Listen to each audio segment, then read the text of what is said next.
ሰበር ዜና በራያ አዘቦ ወረዳ በቅጠል ተሸፍነው ተደብቀው የነበሩ በርካታ ታንኮች በድሮን ጥቃት ሙሉ በሙሉ መደምሰሳቸው ተገለጸ። የኢትዮጵያ ፌዴራል ፖሊስ ልዩ ጸረ ሽብር ኮማንዶ በሸኔ የሽብር ቡድን ላይ ሰብአዊና ቁሳዊ ኪሳራ ማድረሱን አስታወቀ። አሜሪካ ለማካሄድ ካቀደችው የኢኮኖሚ ጦርነት ጋር የሚቀላቀል አገር ወየውለት ስትል ኢራን መላውን ዓለም አስጠነቀቀች። የሚሉት ለሰዓቱ የያዝናቸው የወቅታዊ ጉዳይ ሰበር መረጃዎች ናቸው። በቅድሚያ የወቅታዊ ጉዳይ ዝግጅት ክፍል አባላት ለመላው የእስልምና ሃይማኖት ተከታዮች እንኳን ለ1501ኛው የሞሊድ በዓል በሰላም አደረሳችሁ ይላል። የተወደዳችሁ የወቅታዊ ጉዳይ አድማጭ ተመልካቾቻችን የከበረ ሰላምታችን ይድረሳችሁ እያልን እነሆ የምሽት ጥንቅራችንን ይዘን ተገኝተናል። ዜናውን ላይክና ሼር፣ ሚዲያችንን ሰብስክራይብ በማድረግ ዜናውን እንድትጀምሩ እየጋበዝኩ አሁን ወደ ሰበር መረጃዎቹ አልፋለሁ። ተከታተሉ። በራያ አዘቦ ወረዳ በቅጠል ተሸፍነው ተደብቀው የነበሩ በርካታ ታንኮች በድሮን ጥቃት ሙሉ በሙሉ መደምሰሳቸው ተገለጸ። የአካባቢው የመረጃ ምንጮች እንደጠቆሙት ጥቃቱ የተፈጸመው በራያ አዘቦ ጣቢያ ገነቴ፣ ቁሽቴ፣ ኩስራ በተባሉ ልዩ ቦታ ላይ ተደብቀው በነበሩ ወታደራዊ ኢላማዎች ላይ ነው። በራያ አዘቦ ወረዳ ልዩ ቦታቸው ዶዋልጋ በተባሉ ቦታ ላይ 2 ታንኮች እንዲሁም ዋሰራ በተባለ ቦታ 4 ታንኮች በድቅድቅ ሌሊት በተሳቢ ተሽከርካሪ ተጭኖ ከገቡ በኋላ በአካባቢው በነበረ ቅጠላቅጠል ተሸፍነው ተደብቀው እንደነበሩም ተገልጿል። በጥንቃቄና በስብጥር ተሸፍነው የነበሩ እነዚህ 6 ታንኮች በተካሄደው የአየር ላይ የድሮን ኢላማ ጥቃት ሙሉ በሙሉ በመመታት አመድ መሆናቸው ተጠቅሷል። ጥቃቱን ተከትሎ በአካባቢው ከፍተኛ የፍንዳታ ድምፅ የተሰማ ሲሆን በቀጠናው ያለው የደህንነት ውጥረትም እንደቀጠለ ይገኛል። በጉዳዩ ዙሪያ ከሚመለከታቸው የመንግስትም ሆነ የወታደራዊ አካላት በኩል የተሰጠ ይፋዊ መግለጫ የለም። በተያያዘ ዜና በህወሓት ከፍተኛ አመራሮች ዘንድ ከፍተኛ ስጋትና አለመረጋጋት በመከሰቱ ምክንያት አብዛኞቹ አመራሮች ከሀገር ለመውጣት ውሳኔ ማሳለፋቸውን ከውጭ ሾልከው የወጡ መረጃዎች አመለከቱ። አመራሮቹ መቀሌን ጨምሮ በተለያዩ የክልሉ አካባቢዎች የሚያደርጓቸው እንቅስቃሴዎች በዘመናዊ የመረጃና የድሮን ኢላማዎች በቀላሉ ሊመቱ እንደሚችሉ በመገንዘባቸው ይህንን ውሳኔ ለማሳለፍ መገደዳቸው ነው የተጠቀሰው። ከውስጥ ምንጭ የተገኘው መረጃ እንደሚያመለክተው ከሆነ ከፍተኛ የአመራር አባላቱ በአስቸኳይ ሀገር ጥለው እንዲወጡ የወሰኑ ሲሆን የሽሽት አቅጣጫቸውም ከፊሉ ወደ ኤርትራ፣ ከፊሎቹ ደግሞ ወደ ሱዳን ለማድረግ ማቀዳቸው ተገልጿል። አመራሮቹ ቦታ ቢቀያይሩም እንኳን ከጥቃት ማምለጥ ያልቻሉት ከውስጣቸው የኢላማ ጥቆማ የሚሰጥና መረጃ የሚያስተላልፍ አካል ይኖራል በሚል በጽኑ በመጠራጠራቸውና እርስ በርስ ባለመተማመናቸው ምክንያት እንደሆነ ነው የተጠቀሰው። ሾልከው የወጡ መረጃዎች እንደሚያሳዩት ከሆነ ህወሓት እንደ ድርጅትም ሆነ እንደ ወታደራዊ ኃይል ቀጣይነት ያለው የተቀናጀ እንቅስቃሴ ለማድረግ የሚያስችለውን ማዕከላዊ እዝ እንዲሁም አንድነት በአሁኑ ወቅት ሙሉ በሙሉ አጥቷል። ይህ አካሄድ በድርጅቱ ከፍተኛ አመራሮችና በወታደራዊ መዋቅሩ መካከል ያለውን የመበታተን አደጋ እንዲሁም የመጨረሻ ደረጃ ውጥረትን የሚያሳይ ነው ተብሏል። የኢትዮጵያ ፌዴራል ፖሊስ ልዩ ጸረ ሽብር ኮማንዶ በሸኔ የሽብር ቡድን ላይ ሰብአዊና ቁሳዊ ኪሳራ ማድረሱን አስታወቀ። የኢትዮጵያ ፌዴራል ፖሊስ ልዩ ጸረ ሽብር ኮማንዶ በኦሮሚያ ክልል ምስራቅ አርሲ ዞን አሰኮ ወረዳ በተለያዩ ቀበሌዎች በሚንቀሳቀሰው የሸኔ ሽብር ቡድን ላይ ነሐሴ 15 ቀን 2018 ዓ.ም ባካሄደው ኦፕሬሽን ሰብአዊና ቁሳዊ ኪሳራ ማድረሱን አስታውቋል። በምስራቅ አርሲ ዞን አሰኮ ወረዳ በሚገኙ 6 ቀበሌዎች እና ቀይሳ ትምህርት ቤት አካባቢ እንዲሁም በቦግዶ ወንዝ በጡሌ ልዩ ቦታዎች በህዝቡ ላይ ግድያ፣ ማፈናቀልና የንብረት ውድመት ሲፈጽም በቆየው የሸኔ ሽብር ቡድን ላይ ጥቃት ማድረሱን ጠቅሶ የሻለቃ አመራር የሆነውን ጃል ኦዲና ኦልን ጨምሮ 22 የሸኔ የሽብር ቡድን አባላት ሲማረኩ 7ቱ ቆስለዋል ብለዋል። የሽብር ቡድኑ ለእኩይ ዓላማ ሲጠቀምባቸው የነበሩ 4 ቦምቦች፣ 17 የነፍስ ወከፍ ጦር መሳሪያዎች፣ 366 ልዩ ልዩ ተተኳሾች፣ 34 ካዝና፣ 14 የወገብ ትጥቅና 17 ተንቀሳቃሽ የስልክ ቀፎዎችም መያዛቸውን ገልጿል። አሁን ላይ በአካባቢው አንጻራዊ ሰላም በመፈጠሩ ህብረተሰቡ ወደ መደበኛ የዕለት ተዕለት እንቅስቃሴው የተመለሰ ሲሆን የልዩ ጸረ ሽብር ኮማንዶ የሽብር ቡድን ሙሉ በሙሉ ከአካባቢው ለማጽዳት ኦፕሬሽኑን የበለጠ አጠናክሮ መቀጠሉን የኢትዮጵያ ፌዴራል ፖሊስ አስታውቋል። የኢትዮጵያ ሰብአዊ መብቶች ኮሚሽን በኦሮሚያ ክልል አርሲ ዞን አሰኮ ወረዳ ግንቦት 23 እና 24 ቀን 2018 ዓ.ም የተፈጸመውን ጥቃት በተመለከተ ከ2 ወራት በፊት ባወጣው ሪፖርት በአካባቢው በአካል በመገኘት ከዓይን እማኞች፣ ከተጎጂ ቤተሰቦችና የሚመለከታቸው የመንግሥት አካላት መረጃዎችን ሲያሰባስብ ቆይቷል። ባሰባሰባቸው መረጃዎችና ማስረጃዎችም ራሱን የኦሮሞ ነጻነት ሰራዊት ብሎ የሚጠራው በተለምዶ ኦነግ ሸኔ ታጣቂ ቡድን በፈጸመው ጥቃት የመንግሥት የጸጥታ ኃይል አባላትና ንጹሐን ሰዎች መገደላቸውን፣ ነዋሪዎች መፈናቀላቸውን፣ የንብረት ውድመትና ቃጠሎ መድረሱን መግለጹ ይታወሳል። በወቅቱም የ3 ሰዎች ሕይወት ሲያልፍ ከ2650 በላይ የሚገመቱ የአካባቢ ነዋሪዎች መፈናቀላቸውን መግለጹ አይዘነጋም። አሜሪካ ለማካሄድ ካቀደችው የኢኮኖሚ ጦርነት ጋር የሚቀላቀል አገር ወየውለት ስትል ኢራን መላውን ዓለም አስጠነቀቀች። ቁርጡ ያለየለት የአሜሪካና ኢራን ጦርነት አሁንም ዓለምን ማነጋገሩን ቀጥሏል።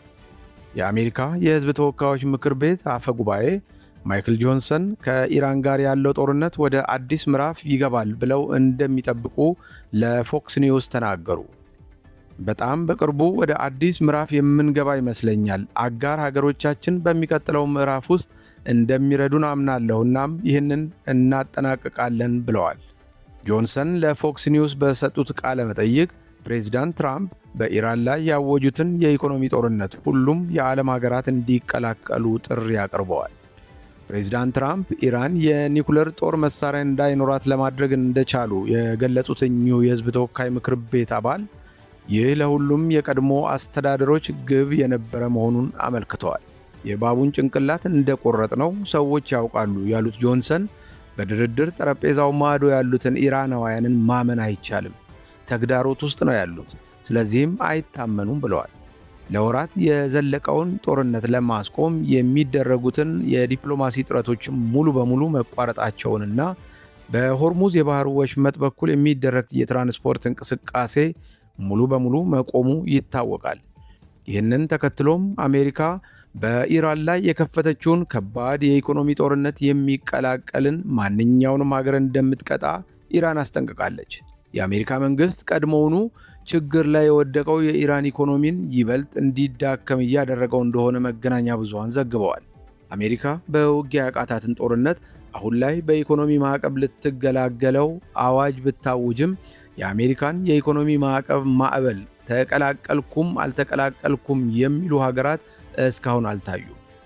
የኢራን ብሔራዊ ደህንነት ከፍተኛ ምክር ቤት ጸሐፊ ሞሴን ራዛኢ ለመንግሥት የቴሌቪዥን ጣቢያ IRIB እንደነገሩት ከሆነ ኢራን ጎረቤቶቿን ጨምሮ በመላው ዓለም ያሉ ሀገራት አሜሪካ በከፈተችው የኢኮኖሚ ጦርነት ውስጥ ምንም ሀገር እንዳይሳተፍ ጥሪ እናቀርባለን ብለዋል። ከአሜሪካ ጎን የተሳተፈ ማንኛውም የዓለም ሀገር ግን ወዮለት ብለዋል። በእኛ ላይ የኢኮኖሚ ማዕቀቦችን በመጣል የሚሳተፍ ማንኛውም የዓለም ሀገር ካለ እንደ ጠላት ይቆጠራል ያሉት ራዛኢ የመሬት መንቀጥቀጥ የሚያክል ከባድ አጸፋ እርምጃ እንደሚኖርም ሊያውቅ ይገባል ብለዋል። ራዛኢ የኢራንን ጎረቤት የገልፍ ሀገራቱ በትራምፕ የኢኮኖሚ ጦርነት ውስጥ ከተሳተፉ በሰላም ጊዜ ከዓለም አቀፉ ነዳጅና ጋዝ ምርቶች ውስጥ 1/5ኛው ከሚያልፍበት የሆርሙዝ ወሽመጥ ርቀው በሚገኙ አማራጭ የኤክስፖርት መስመሮችን ጨምሮ ከባሕረ ሰላጤው ክልል አንዲት ጠብታ ነዳጅ እንዳይወጣ እናደርግባቸዋለን ብለዋል። አሜሪካ በመካከለኛው ምስራቅና በሰሜን አፍሪካ ከደርዘን በሚበልጡ ቦታዎች ማለትም እንደ ባህሬን፣ ኩዌት፣ ኳታር፣ ሳዑዲ አረቢያና የተባበሩት አረብ ኤምሬት ባሉ የባሕረ ሰላጤው አገራት ውስጥ ወታደራዊ ማዕከላትን ታስተዳድር ነበር። በዮርዳኖስ ጨምሮ በመላው ቀጠናው በሺዎች የሚቆጠሩ የአሜሪካ ወታደሮችም ሰፍረዋል።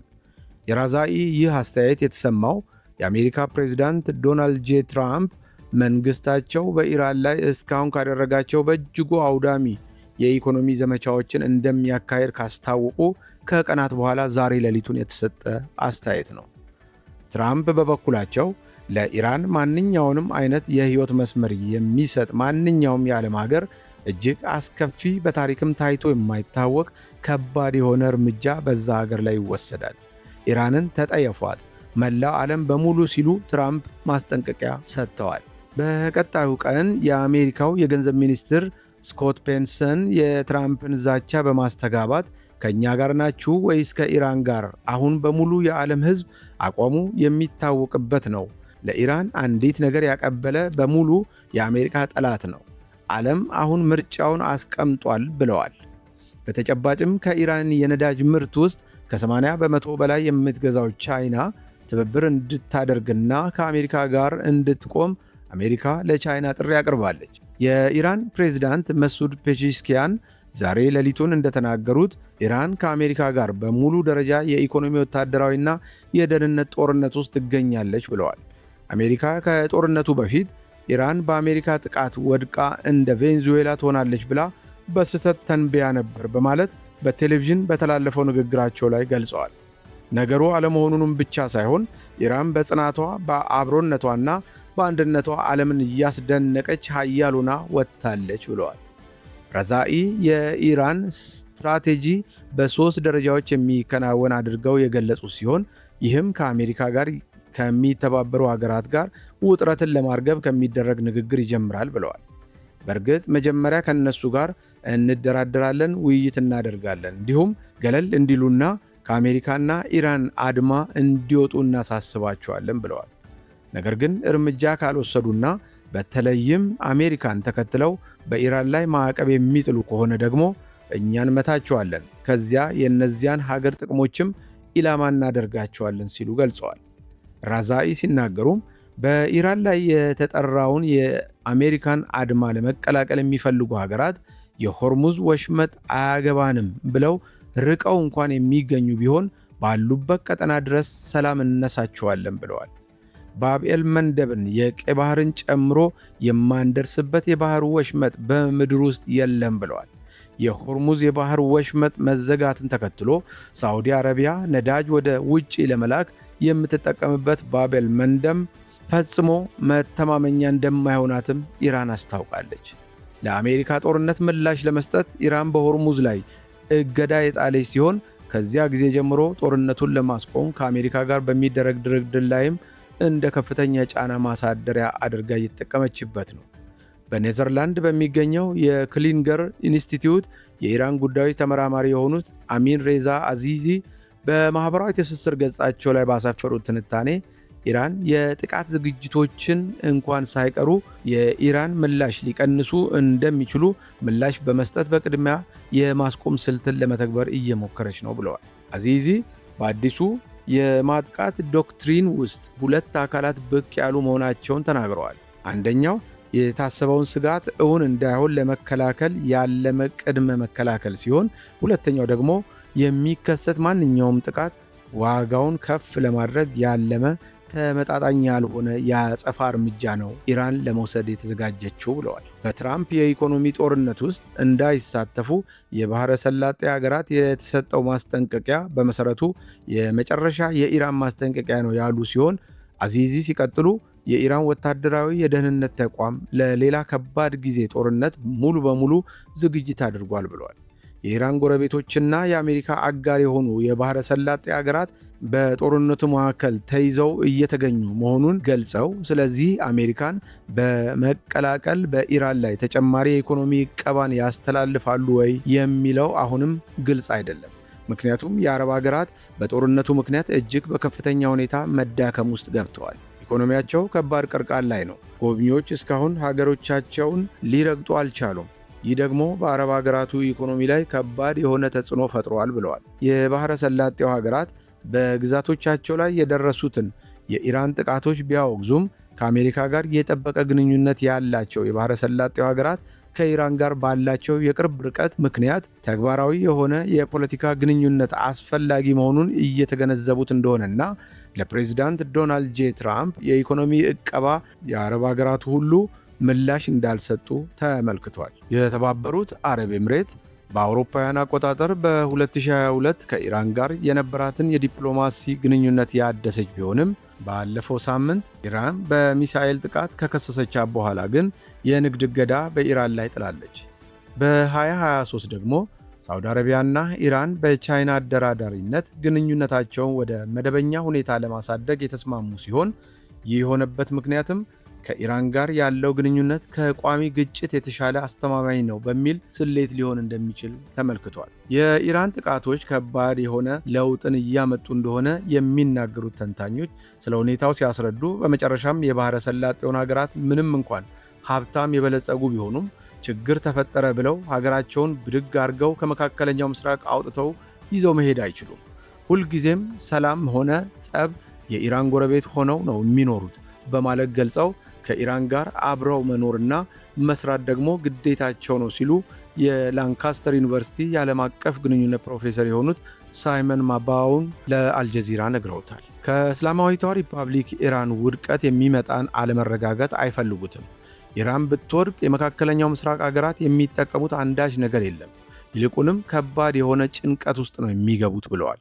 አንዳንድ የባሕረ ሰላጤው አገራት ለከባድ ጥቃቶች ግፊት ያደረጉ ይመስላቸዋል። ይህም ደግሞ ውድቀቱን ለማፋጠን ሳይሆን የኢራን አብዮታዊ ዘብ ጥበቃ ጓድ አባላትን ለማዳከም እንጂ የኢራን መንግሥት ጨርሶ እንዲወድቅ አረቦቹ አይፈልጉም ብለዋል። ባለፈው ወር እንዲሁም የዩንስ ኃላፊነት የተሞላበት አስተዳደር ኢንስቲትዩት ምክትል ፕሬዝዳንት የሆኑት ትሪታ ፓርሲ ለአልጀዚራ ሲናገሩ ቀውሱን ለማስቆም ዲፕሎማሲው ላይ ያለው እምነት አሁንም ዝቅተኛ ቢሆንም በተመሳሳይ ጊዜም በቀጠናው ውስጥ ያለው የትኛውም ሀገር ሌላ ረጅም ጦርነት ውስጥ መግባት አይችልም ብለዋል። በዚህ ምክንያት ይህ ሁኔታ ሙሉ በሙሉ ከቁጥጥር ውጪ ከሚሆን መባባስ እንዲርቁ ያደርጋቸዋል ብለዋል። እንዲሁም የተመናመነውን የዓለም አቀፍ የነዳጅ ክምችት በአሜሪካና በኢራን መካከል የሚኖረውን የረጅም ጊዜ ግጭት ማራኪ እንዳይሆን ያደርገዋል ብለዋል። በተኩስ አቁሙ ወቅትም ሁሉም ክምችቶች ሊሞሉ አልቻሉም ሲሉ ፓርሲ ሁኔታውን ገልጸው በዓለም አቀፍ ደረጃ እጅግ ዝቅተኛ ደረጃ ላይ እንገኛለን፣ ዓለም አሳሳቢ ሁኔታ ውስጥ ናት ብለዋል። በኢራን የመንግሥት ሚዲያ ከተነገረው የሞስሬ ቃለ መጠይቅ በተጨማሪም ኢራን ለኢራን ጎረቤቶች የማያወላውል መልእክት ታስተላልፋለች። ኢራን በቀጠናው ውስጥ ጦርነትን ለማስፋፋት አትፈልግም፣ ነገር ግን የኢራን ጎረቤት ሀገራት በኢኮኖሚ ጦርነቱ ከአሜሪካ ጋር ከተባበሩ ጥቅሞቻቸውን ሙሉ በሙሉ እናደቃቸዋለን ብለዋል። እንዲህ ያለውን እርምጃም ከጀመሩ አንድ ጠብታ ነዳጅ በፋርስ ባሕረ ሰላጤ በኩል እንዲያልፍ አንፈቅድም፣ ሚሳኤሎቻችንም እንደ ዝናብ በከተሞቻቸው ላይ ይወርዳሉ ብለዋል። ከባሕረ ሰላጤው ነዳጅ ለመላክ የሚያገለግሉ አማራጭ መስመሮች ኢራን ኢላማ እንደምታደርግም አስፈራርተዋል። ሳዑዲ አረቢያና የተባበሩት አረብ ኤምሬቶች በቀይ ባህርና በኦማን ባሕረ ሰላጤ የሚገኙ ወደቦች በኩል ነዳጅ ለመላክ እንዲህ አይነት መስመሮችን አስፋፍተዋል። በኔዘርላንድ በሚገኘው የክሊንገር ኢንስቲትዩት ተንታኝ ሐሚድ ሬዛኢ አዚዚ እንደሚሉት ከሆነ በአሜሪካ የኢኮኖሚ ጫና ውስጥ መሳተፍ በኢራን በኩል ከጊዜ ወደ ጊዜ እየሰፋ የመጣውን የፍጥጫ አካል ተደርጎ ሊወሰድ ይችላል ብለዋል። ብቅ እያለ ባለው ዶክትሪን ውስጥ ሁለት የተለያዩ አካላት ያሉ ይመስለኛል። የሚታየው ስጋት እውን እንዳይሆን ለመከላከል እያለምን ቅድመ መከላከል የአረብ ሀገራቱ እያደረጉ ነው። እናም አሜሪካ ከማንኛውም እርምጃ እንድትርቅና ስምምነቶችንም እንድትፈርም የአረብ ሀገራቱ ይፈልጋሉ ብለዋል። እየጨመረ ለመጣው የአሜሪካ ጫናና የትራምፕ የኢኮኖሚ ጦርነት በኢራን ውስጥ የተለያዩ አካሄዶች እየተስተዋሉ ነው ብለዋል። የሥራ አስፈጻሚና የሕግ አውጪው አካላት አሁንም ዲፕሎማሲን እንደ መውጫ መንገድ የሚደግፉ ቢመስሉም ኢራን በሌላ በኩል የወታደራዊ ደህንነት ተቋሟ ግን ከጊዜ ወደ ጊዜ ለሌላ ዙር መባባስ እየተዘጋጀ የሚሳኤል ቁጥር በከባድ ሁኔታ እያደራጀ ነው ብለዋል። የኢራን ፓርላማ አፈጉባኤ መሐመድ ባጋር ቃሊባፍ የአሜሪካ መንግሥት በሀገሪቱ ላይ እጅግ ከባድ ማዕቀቦችን ለመጣል የገባውን ቃል በማሾፍ ተመልክተው አሜሪካ በኢራን ላይ የከፈተችው የጥቃት ጦርነት አሜሪካውያንን ከከባድ ኢኮኖሚ ችግር በስተቀር ከምንም ነገር ጋር እንዲታገሉ አድርጓቸዋል ብለዋል። ቃሊባፍ በሰጡት ትንታኔ እንዳሉት አሜሪካ በኢራን ላይ ከ6 ወራት በላይ ካደረገችው ጥቃትና ጫና የተነሳ ከአንዳንድ እጅግ አስከፊ የኢኮኖሚ ችግሮች ጋር እየተጋፈጠች ነው ብለዋል። አሜሪካውያን እየጨመረ ለመጣው የኢኮኖሚ ችግሮቻቸው ሌላም ምሳሌ እንደ ደሞዝ መቀነስ፣ የቦንድ ምርታማነት ማሽቆልቆልና በአሜሪካ የቤቶች ገበያ ላይ የተከሰተው የኢኮኖሚ ድቀት መፍትሄ የላቸውም ብለዋል። አሜሪካውያን መንግስታችሁን ጠይቁ፣ መንግስታቸው በማይመለከተው ጦርነት ውስጥ ለምን እንደገባ ይጠይቁ ብለዋል። ኢራን ከጦርነቱ መጀመሪያ ቀን ጀምሮ በባህር ወሽመጡ ማለፊያ ላይ ገደቦችን የጣለች ሲሆን ባለሥልጣናት ደግሞ እንደሚገልጹት የውሃ መንገዱ ወደ መደበኛ ሁኔታ ሊመለስ የሚችለው አሜሪካ ጥቃቶቿ ሙሉ በሙሉ ስታቆም እንዲሁም በሀገሪቱ ላይ የጣለቻቸውን ማዕቀቦችና የባህር ላይ እገዳዎችን ስታነሳ ብቻ ነው ብለዋል። የሆርሙዝ የባህር ወሽመጥ ለ1/5 የዓለም ነዳጅ አቅርቦትና ለ1/3 የዓለም የእርሻ ማዳበሪያ ፍላጎት ኃላፊነት ይወስዳል ብለዋል። የአረብ ሀገራቱ አሁንም ከባድ ፍራቻ ውስጥ ሲሆኑ በነገሮች ግራ መጋባታቸውንና በቀጣይ አሜሪካ ልትወስድ የምትችለው እርምጃ እንዲሁም የአሜሪካ ፕሬዝዳንት ዶናልድ ጄ ትራምፕ የኢራንን ጉዳይ ለመቋጨት ምን እያሰቡ ነው የሚለው ጉዳይ በእጅጉ እንዳስጨነቃቸው ተመልክተዋል። ክቡራን አድማጮች ለሰዓቱ ብታደምጧቸው መልካም ናቸው ያልኳቸው አጫጭር መረጃዎች የሰማችኋቸው ነበሩ። አብራችሁን ለነበራችሁ ቆይታ እናመሰግናለን።